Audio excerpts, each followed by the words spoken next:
Welcome to Science and Wisdom Live, where scientists and meditators meet.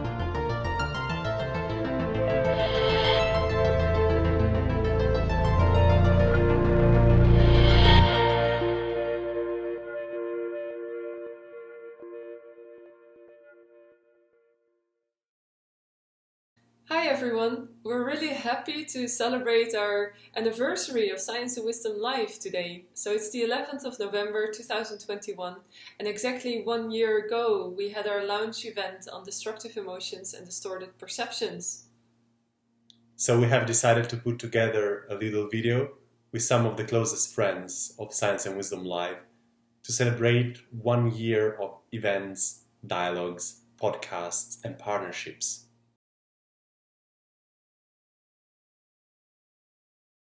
So we're here to celebrate Science and Wisdom Live, kind of a project that started almost exactly a year ago. And that's a project to bring the scientific world together with the contemplative traditions. And, well, for a particular purpose, right? We do that for a particular purpose to learn from each other. And why do we learn from each other? In order to accomplish the aims in our lives of wanting more happiness and eliminate suffering, right? So for that purpose, we have to understand the mind and we have to understand reality.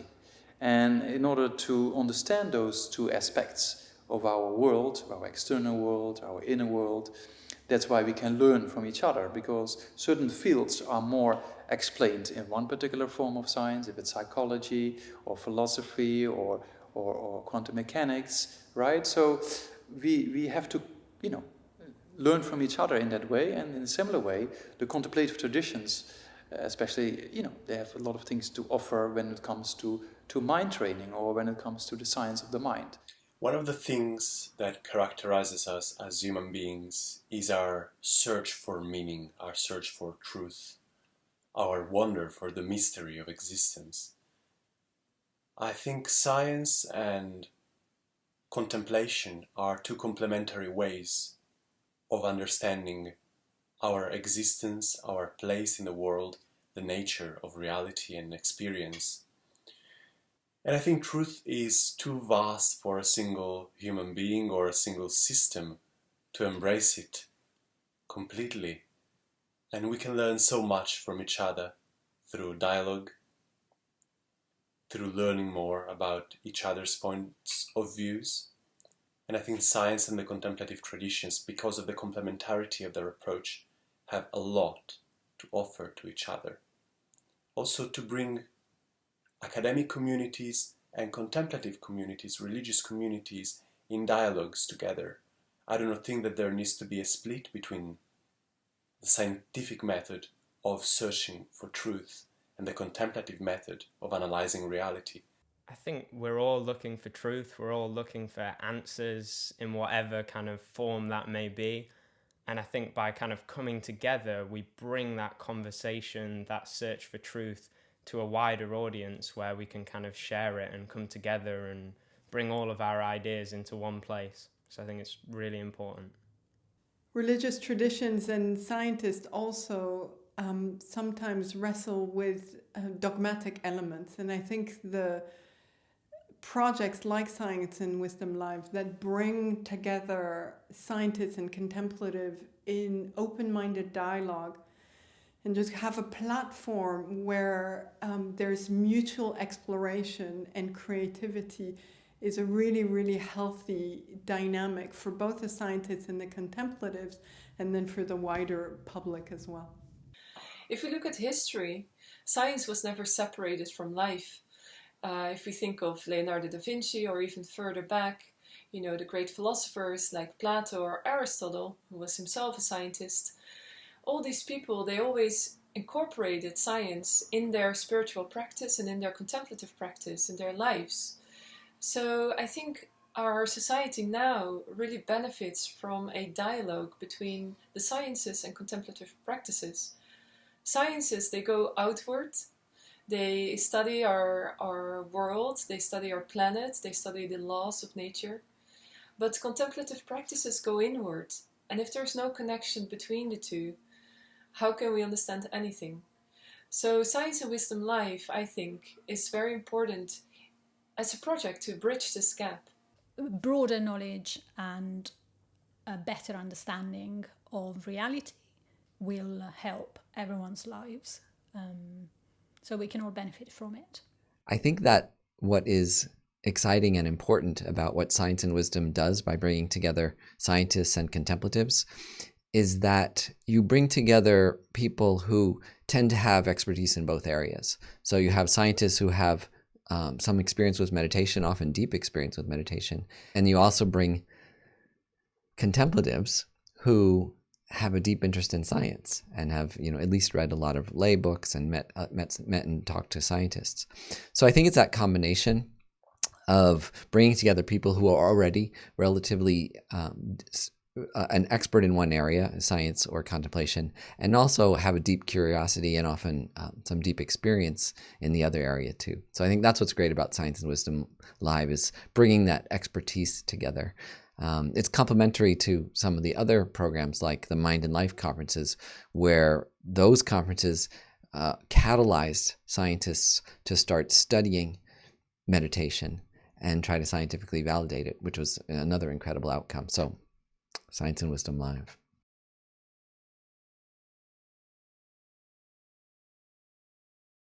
Previous dialogues we had over the last year, it was very interesting to see kind of common locus, but also of common grounds, so to say, we have across certain fields of science as well as contemplative traditions, as well as kind of the differences, right?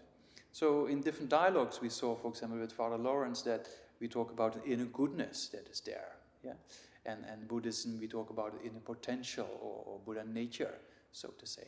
Yeah, so that's kind of common ground, but also there are differences there, and that's also, we learn from each other in that way. In a similar way, when we talk with the scientific world, we talk about evolution, we talk about, how things evolve in society, etc., and what actually is ultimate reality in quantum mechanics, for example, and how does that relate to forms of Buddhist philosophy. And it's very interesting when you see there's a lot of common grounds in the sense of everything is in nature of dependent origination, for example, but also we see slight differences, especially when you go to the subatomic world of quantum material or quantum physics. Then there are differences there, of course, but we can learn from each other to understand more about the ultimate nature of reality in this way, and about how the mind functions, how the mind works.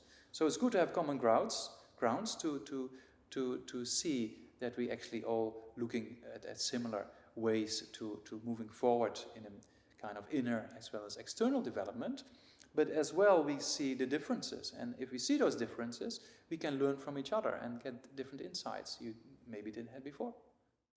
I think within contemplative traditions, there's a real openness and an open level of inquiry that I think science at its best does have. But I think bringing these conversations and taking them forward, I think the contemplative traditions do have this unique aspect of really being open-minded and looking at different aspects of reality that science might not consider. But then science also offers this incredible, thorough, demonstratable form of knowledge which we can show to the public, and that becomes clearer and that makes it more accessible for everyone. It's really interesting when you attend panels where scientists and contemplative are together.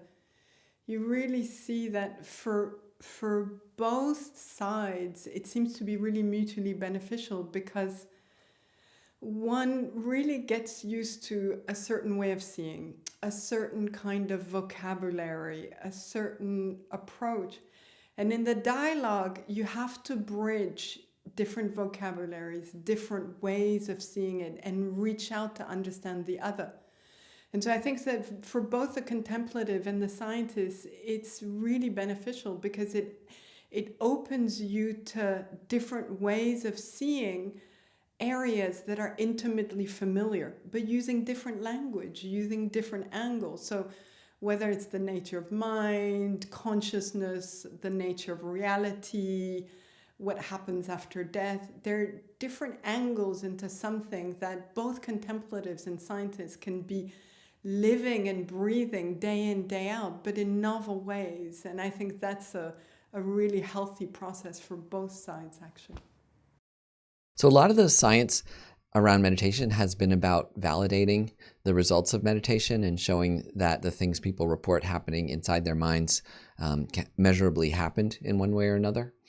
And I think that's great. But I think that for myself, and I think a lot of people I know, one of the really exciting things about what science brings to a contemplative practitioner is more the scientific worldview and the way that science understands the universe, the way that it sees so many things that we can create a huge sense of awe and wonder and a sense of our place in the universe, like how long the universe has existed, the billions of galaxies there are, how rare life is in the universe, and how long it takes to evolve. For me, that's actually a bigger inspiration of science. Isn't just proving that meditation works, because you can experience that yourself, but showing us the wonder of the universe and giving us maybe a more modern way of appreciating our place in the universe. So for scientists, what can scientists learn from contemplative practitioners? I think it's about another type of validation. I think this has been said a lot, but that science can benefit from some level of subjective experience as a powerful way of validating things that happen. There are certain things we still can't measure from the outside. So learning to trust, be critical and skeptical, but also to trust and be aware of your subjective experience, and use that to validate both inner truths about our mind and also and how to be happy, and also outer truths about the nature of reality, that there's even a subjective meditative way to also reason and think and philosophize and meditate about how things exist. I think they can break down barriers that have been there culturally for ages and don't need to be there. We're all interested in life, how to make life better, and science and spirituality can both work together to help people live better lives. I think what scientists and contemplative practitioners have in common is the most important thing, and that's our humanity. So scientists and contemplative practitioners are approaching the world and reality from different angles. One is from the inside, one is from the outside. And I think there needs to be dialogue between the two. I think scientists are often very surprised, but also very much helped by contemplative perspectives, especially in theories like David Bohm or other big physicists or scientists who have studied things that are almost inexplainable. So all the ancient contemplative traditions carry knowledge about the world, carry knowledge about science, you could say, but it's an inner world science. And I think what happens many times in science is that this inner world is excluded, and I think it should be included.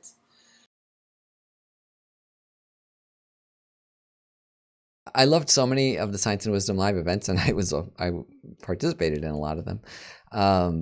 To call out one that was recent that I really enjoyed was Rupert Sheldrake. I really loved that dialogue he had with Geshe Namdak, because he's not afraid, as a scientist, he's not afraid to push the limits of what we know about the universe, throwing out more hypotheses rather than solid results, which we have plenty of in other areas of science. Taking seriously but skeptically certain ideas like consciousness pervading the universe, or the mind as a primal force in the universe. I thought it was really fascinating to see how seriously he's considered those ideas, and also some of his citations of other people like David Bohm, and how people like that have taken seriously some of the more far out ideas in science that maybe will lay the groundwork for people dozens or hundreds of years in the future. I think the unique aspect about the conversations that are being had at Science and Wisdom Live is that they're really practically based. They're really things that you can bring into your everyday life. William's Qigong and Charlie Morley's dreaming kind of workshop about lucid dreaming. These are things that aren't just theoretical, but are things for you to apply in your everyday life so they can bring real benefit. What really touched me about previous Science and Wisdom Live events was seeing great people, great minds connecting with one another, and in this process making very deep truths and insights available through dialogue. There is something about looking for a common ground, for a common language, that makes very deep insights more easily accessible.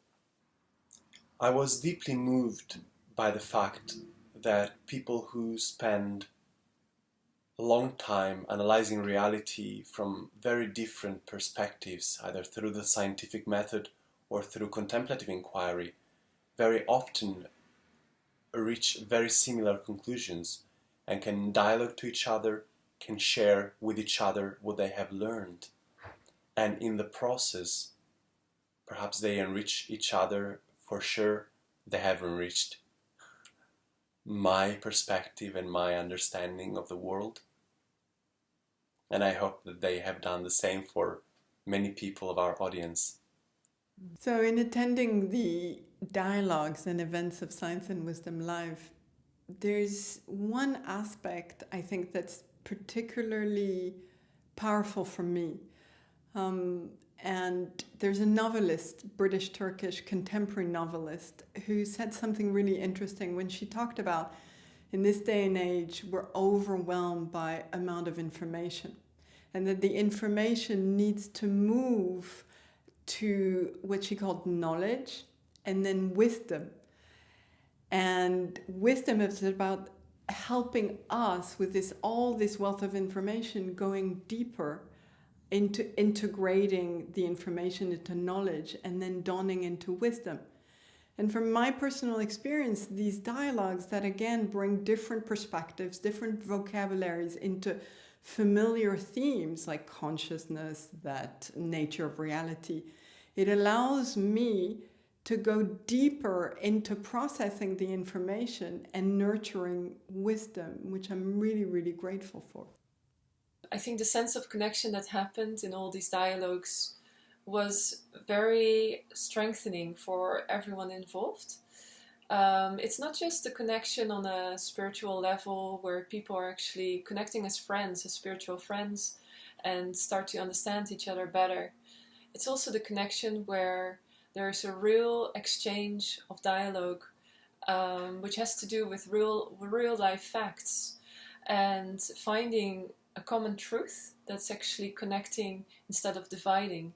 So what I've been seeing happening in the dialogue so far is two people or more connecting on a single theme. And even though they were acknowledging the differences that were there, even though they still kept their own perspectives and their own points of views and opinions, they were also growing closer together because there was an exchange, a genuine exchange, and an exchange with a lot of integrity that actually connected them and built a bridge between these different minds and different hearts.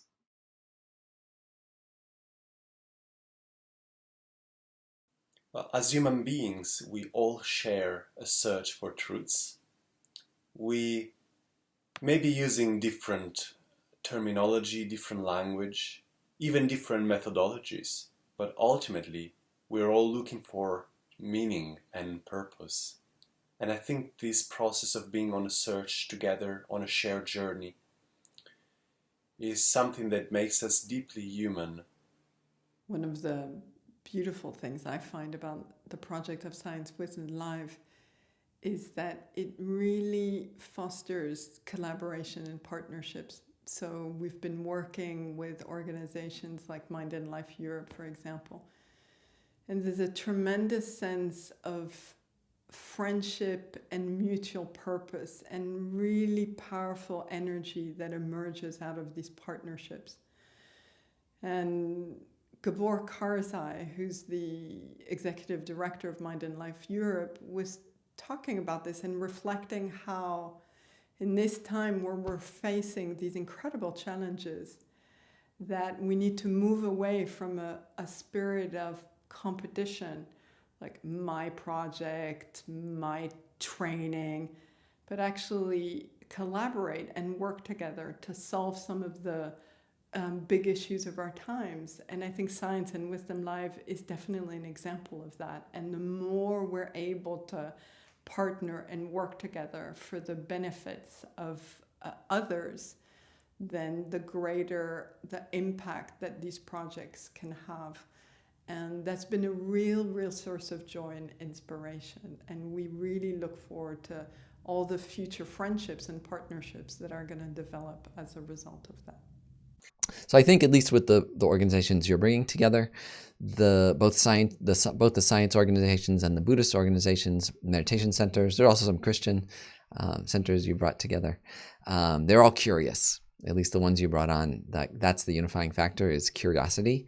That these are all people and organizations that are asking some of the deepest, hardest questions, questions that may not even be answerable, which is even okay to admit.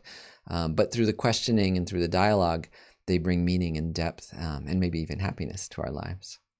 In the end, what connects us all is that we're all one humanity. We're all living on this planet.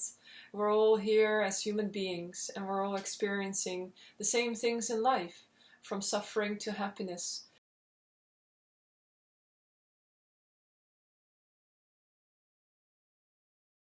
So this, of course, is Science and Wisdom Live's first anniversary. And so I make aspiration, may it be the first of many anniversaries. And if I look back, and I think it's only been 12 months, and it already feels like there are deep roots that have grown in the space of a year, and little branches have started sprouting out. So my wishes for the community of Science and Wisdom Live, that the roots keep on deepening and the branches keep on reaching out to touch people and cultivate a spirit of open-mindedness and curiosity. Well done, Science and Wisdom Live. The work you're doing is having real benefit, and I really look forward to everything else that's yet to come. I would say it's so important to be grateful to all the different people that have made this possible. I am profoundly grateful to them all. So now we're existing for about a year, which is very brief period of time, but there's a very great potential for the future to develop in order to understand more about the mind, mind science, about reality.